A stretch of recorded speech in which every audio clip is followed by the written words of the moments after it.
ഇത് നമ്മുടെ ഇന്ത്യക്കാരുടെ റെസിപ്പി അല്ല കേട്ടോ. ഇത് കുറച്ച് അകലേന്ന് അങ്ങ് പാകിസ്ഥാനിൽ നിന്ന് കിട്ടിയ റെസിപ്പിയാണ്. പാകിസ്ഥാനിൽ നിന്നാണെങ്കിലും കൊള്ളാം, ഇന്ത്യൻ ആണെങ്കിലും കൊള്ളാം. ടേസ്റ്റ് ഉണ്ടെങ്കിൽ നമ്മൾ ഉണ്ടാക്കിയിരിക്കും. ഭയങ്കര രുചിയാണ് കേട്ടോ ഈ ഒരു ചിക്കൻ കറിക്ക്. ഉണ്ടാക്കാനാണെങ്കിൽ വളരെ സിമ്പിളും ഇഫ്താറിൻ്റെ ടൈമിലൊക്കെ പെട്ടെന്ന് ഉണ്ടാക്കിയെടുക്കാൻ പറ്റുന്ന ഒരു കറി എങ്ങനെയാണെന്ന് നോക്കാം. ഒരു കടായിൽ നെയ്യാണ് ഒഴിച്ച് കൊടുക്കേണ്ടത്. നെയ്യ് ചൂടാകുമ്പോൾ ഇഞ്ചി വെളുത്തുള്ളി പേസ്റ്റ് ഇട്ട് നന്നായിട്ട് റോസ്റ്റ് ചെയ്തിട്ട് ചിക്കൻ കഴുകിയിട്ട് കൊടുക്കാം.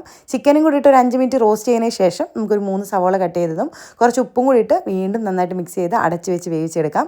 ഒരു ഹാഫ് കുക്കാകുമ്പോൾ ഇതുപോലെ വെള്ളമൊക്കെ ഇറങ്ങി വരും കേട്ടോ ചിക്കനിൽ നിന്ന്.